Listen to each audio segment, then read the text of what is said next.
we employ data analysts in that business. If you'd said to me 20 years ago, television producer person, Jane, you're going to be appointing data analysts, young data analysts sitting in the East End of London, uploading content, more than 60% of which is viewed in the US, they may never have flown to the US. So the world, it's changed the world completely. There's no respect for jurisdiction. There's a completely different attitude to the length of the program. There's nothing set about that anymore. How ads are served. It's exciting.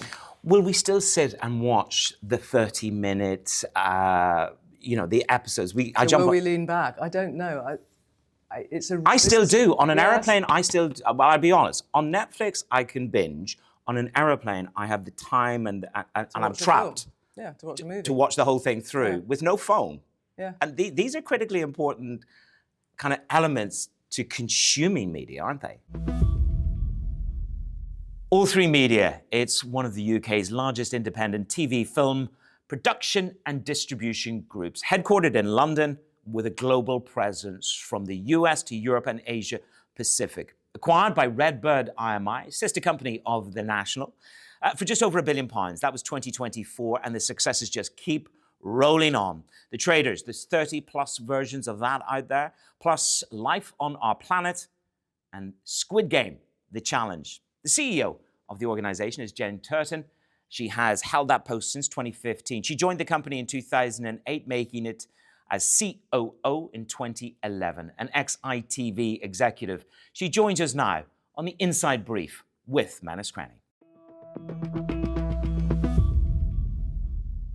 You're in the region. I just wonder, as you have a global presence, how do you see the opportunities here in the UAE and in the region?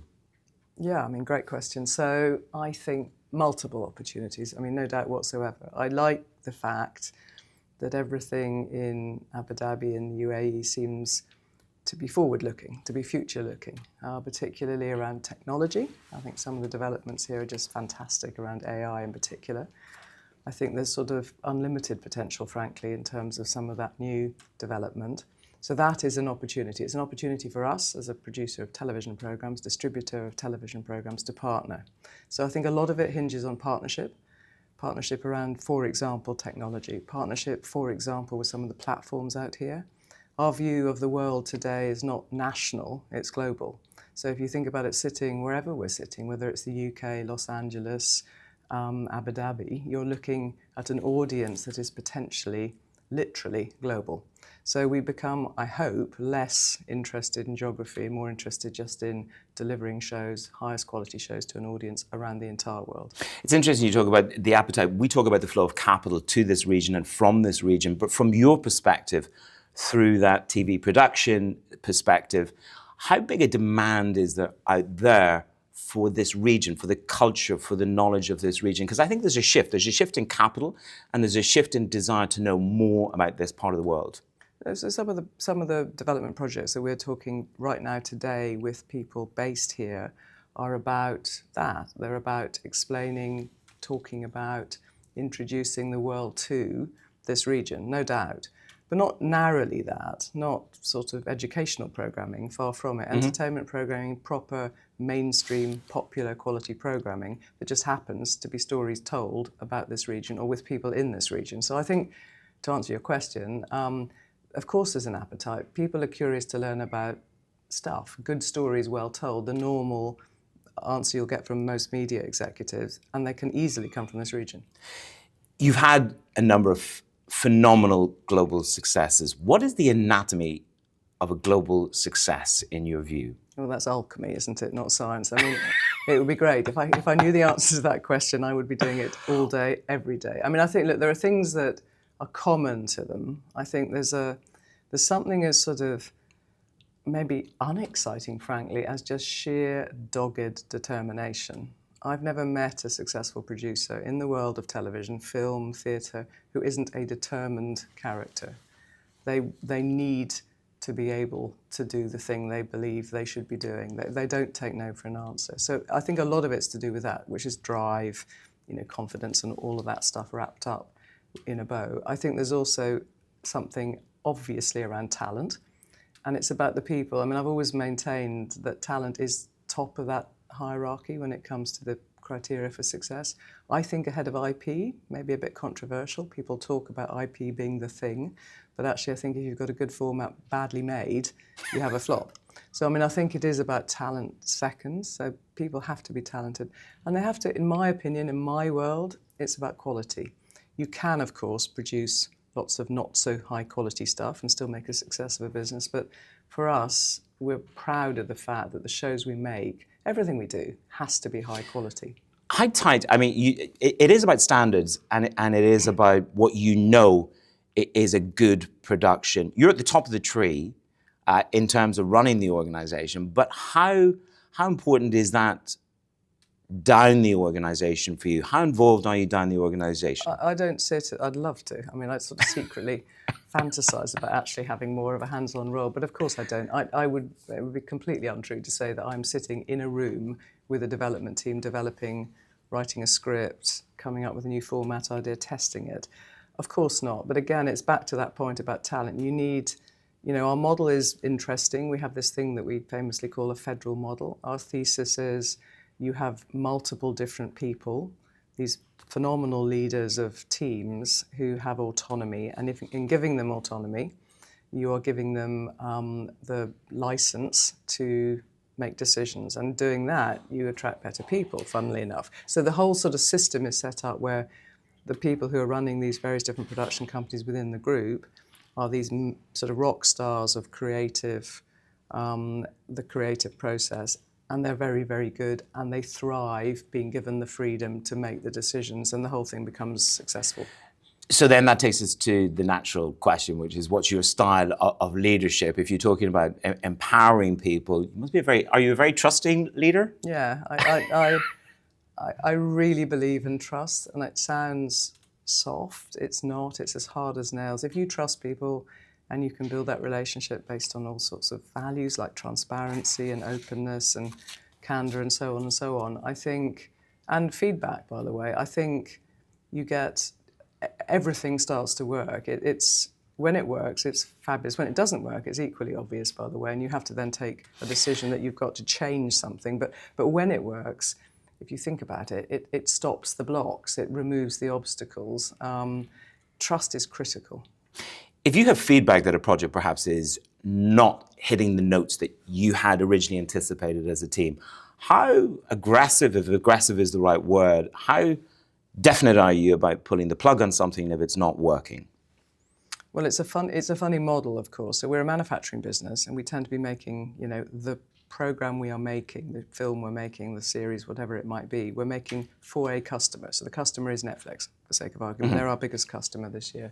We make a show for Netflix. It's commissioned by Netflix. The relationship then is between the production team and the Netflix executives, and they are working on this thing together.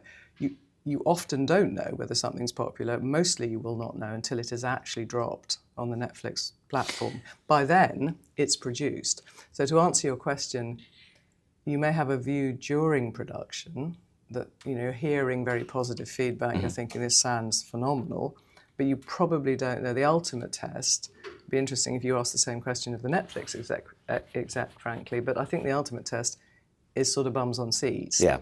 Viewers, however they measure that. And it's not as simple as numbers. It might be viewing time. It might be whatever other KPI they're using to measure success.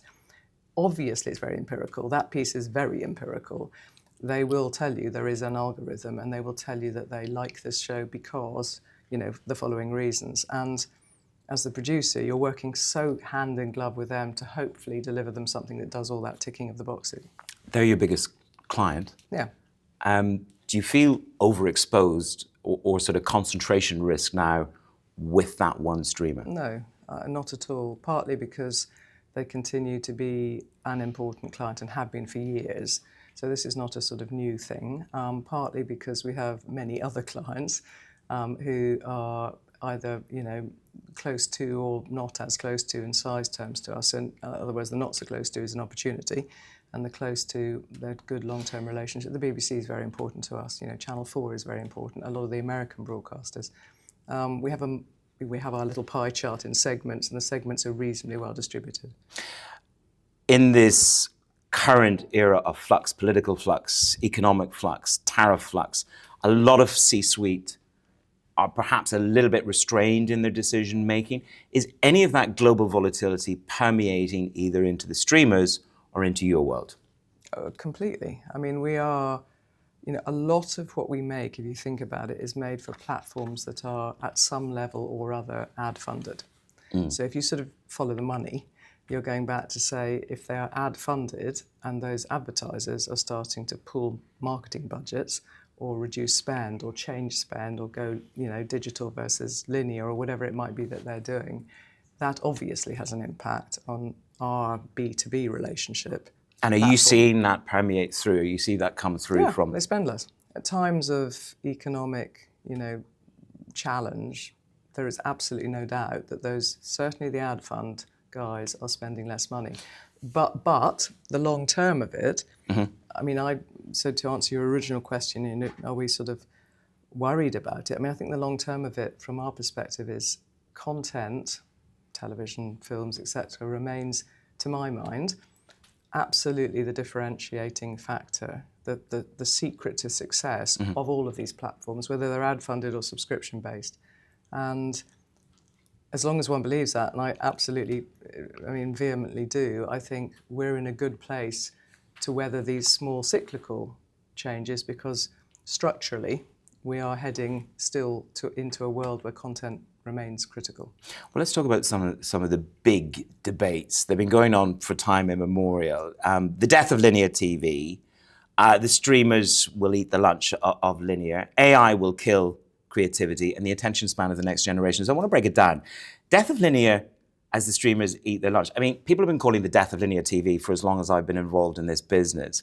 But yet I would say to you that linear TV is the sausage factory that feeds the content, and it's about how you convert that. Is linear TV still got a substantial role in the future?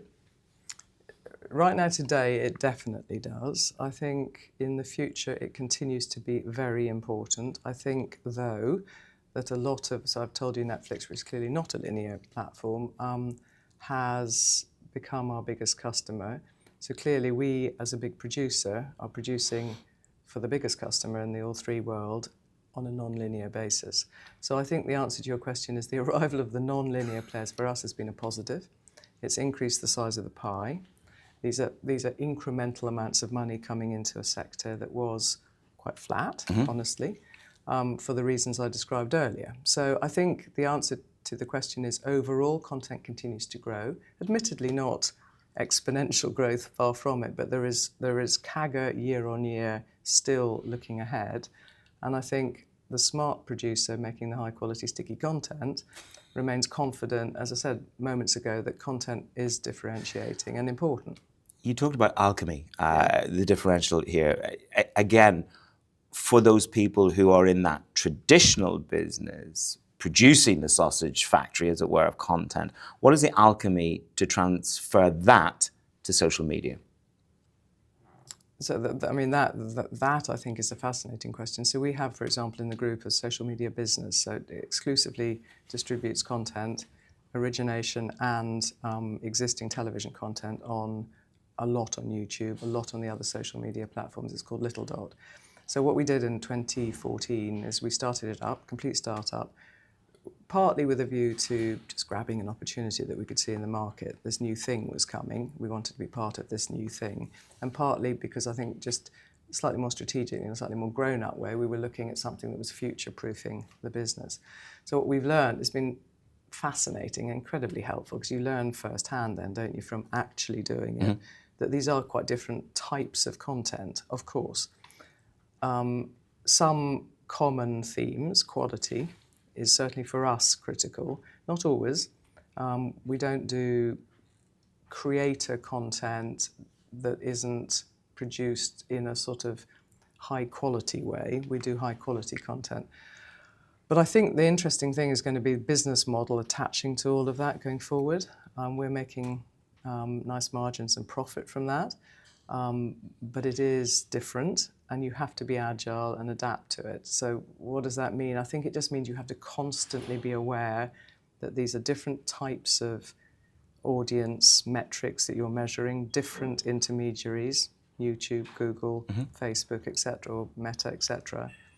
different financial models behind them, the algorithm even more important.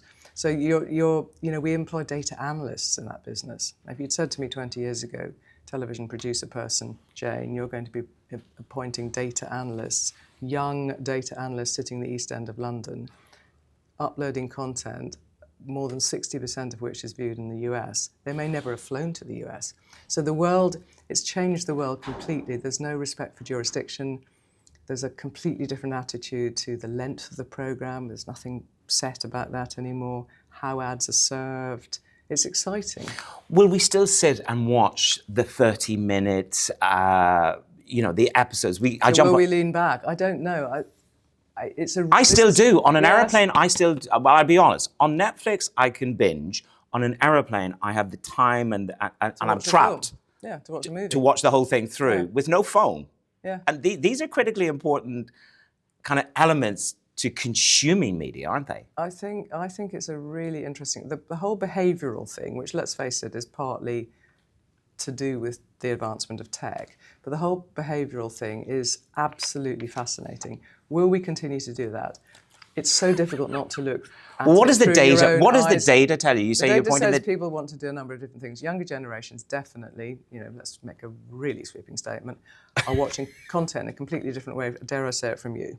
So they're not sitting back on the sofa necessarily. They are watching on a big screen, which is really interesting. So most of what they watch, more than half of what they're watching on YouTube is watched on what used to be called a television set, is now called a big screen, is a big screen. So they are leaning back, they're just perhaps not watching the thing that was previously served them in a schedule. So I think the answer to your question is there are far fewer rules, and we are learning how to adapt. But, and I'll make the point yet again, my manifesto, I think content is at the heart of it, because let's face it, it remains the thing people talk about. It's the thing that differentiates. But what does it look like? That's the stuff that we have to answer. I still call it a television. Yeah, I call it television. Actually, I'm in the market for a TV at the moment. There you go. The budget, third television in 3 years in 3 continents. AI, you spent quite a bit of time. Everybody's grappling with what AI means for their business. Let's start there. How do you deal with AI? Is it on your agenda every day? And how is it active in the business? Yeah, so we're using it a lot, as you'd imagine. Mostly at the moment, I would say in the production process in sort of post, audio, quite a lot in distribution, as you can imagine, things like dubbing. Quite a lot in just physical delivery. Quite a lot in actually preparing development pitches. So producers who are using it for research, producing decks, things like that. Less so in the actual sort of filming process at the moment, partly because many of the platforms are cautious, as you would expect, and so they ought to be. There's a whole series of issues that you will have read about around rights, about performance, about livelihoods, frankly. So I think people are cautious about it, but it's exciting. Again, it's an exciting. Personally, I think it's another development in a long process that we've been living through of developments. This one's faster and more profound in its impact, I think, but we are still, and we will adapt and we'll actually use it more to the point. We will actively, the secret I think is to have agency, isn't it, and actively use it and select where it can be used and work with the platforms to make sure you're using it properly. Let's just dissect that a little bit. The first part is the balance between the actors, the contributors, the creator of content, and whether we've got the balance right for them relative to AI. Do you think we're there, or do you think there's more material change to come? Well, let me give you an example and see what you think of this. So we made a fabulous film called Endurance about finding Shackleton's ship at the bottom of the Weddell Sea. So Dan Snow, who runs History Hit, which is a nice history podcast business we own in Little Dot, went out on a boat. I mean, phenomenal. They actually found it. No one believed they would. The amount of technology used in that, by the way, was probably remarkable. That's sort of totally out with my brain power to understand. But it was just an extraordinary process. The documentary's amazing. It's on Nat Geo. And we made this doc. And the doc was partly the trip to find the ship at the bottom of the sea, and partly archive, which had been kept for years at the British Film Institute in London. And in this amazing film, which I honestly could not recommend highly enough, they used some interview material that they had taken with Shackleton sitting being interviewed, and some of his crew, when he got back, they all returned safely, as you I'm sure know. It's a nice story. They got back to London, they were interviewed, I think, how did it go? Very well, thank you. Mm-hmm. They used that voice recording and an AI model to reread the diaries they'd all written, paper-based diaries at the time, so contemporaneous, in the voices of Shackleton and the various crew members. Well, it was so powerful.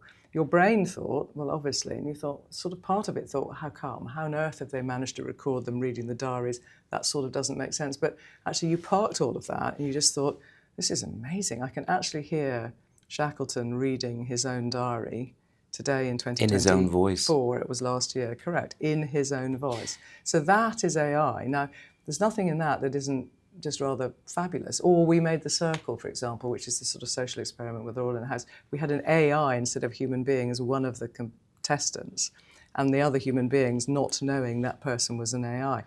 In other words, there are some fun things you can do that enhance as opposed to threaten the creative process. And listen, we use AI every day. Yeah. When I make mistakes, the team are very happy to help me sort of overcome the mistake when I'm on the road. But then that takes us, the corollary to that then, fund managers and finance people are using AI agents in the decision-making for funds.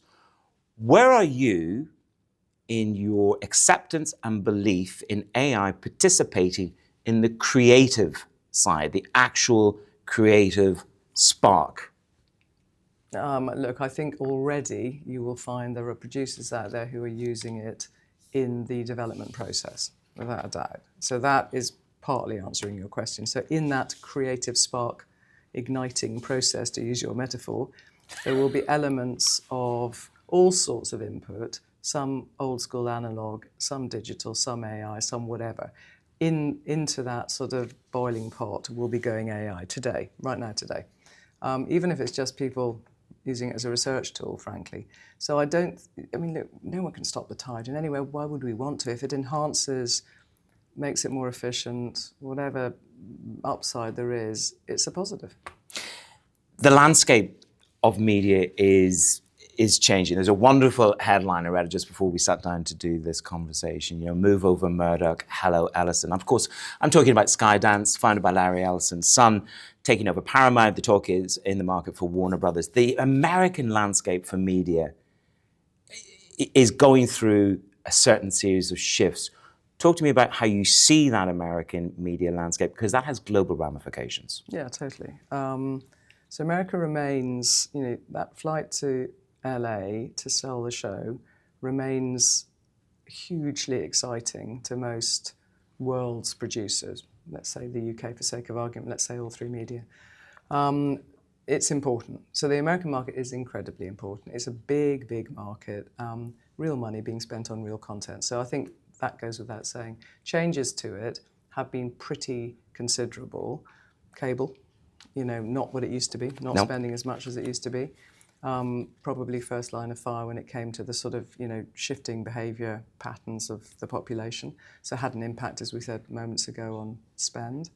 I think the whole SpinCo conversation around, what's actually happening at Versant and NBCU, what might happen at Warner's if it isn't sold before, or possibly even if it is sold and after, nobody knows.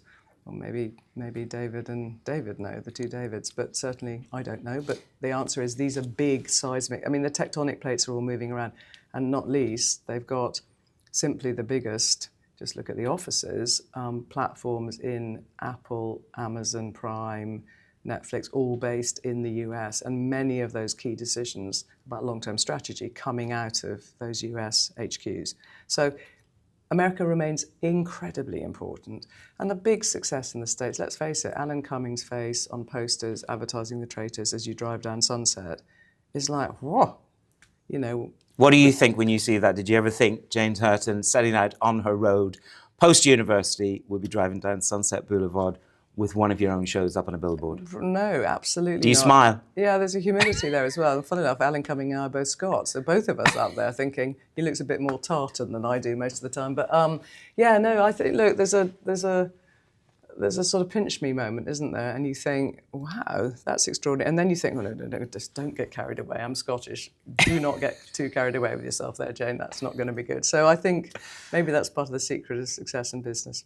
Let's just round it off. The other headline is, of course, the President of the United States threatening 100% tariffs if it's not made in America, if movies not made in America. Jane, this is the beginning of a new discussion about bringing more production back to America in the TV film space. This could be a tectonic shift. It could be profound. What are the ramifications? Just the top line. Well, look, I think I hope that this is actually about the American government taking a view on the positive action around the tax break systems that are all different state by state, for example. You know, what's happening in California, clearly, to attract people, or to persuade them to stay as opposed to leave, probably. I think clearly anything that creates obstacles, barriers to the movement of IP generally, whether it's tariffs or any other form of restrictions, is bad news, because we're in a world, as I said before, where geography becomes so much less relevant, where you have global platforms. So there's all sorts of questions around enforceability, what it actually means, whether maybe the positive view of it is actually positive intervention by the US as opposed to negative tariff. I don't know.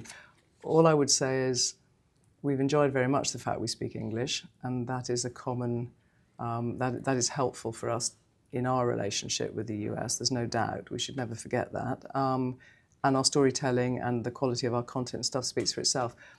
But clearly, we don't want to have anything that endangers that. So I'm hopeful that this is more the positive of it, which is positive intervention in the US. And we make a lot in America, remember. So a lot of what we make for America comes out of America. And we make shows in America that we post in the UK and then produce like Gold Rush out of the States. So there's the traffic of these pieces of IP is immense. And I hope that there is no intention of fettering that. Jane Turton, thank you for joining me on The Inside Brief. Thank you.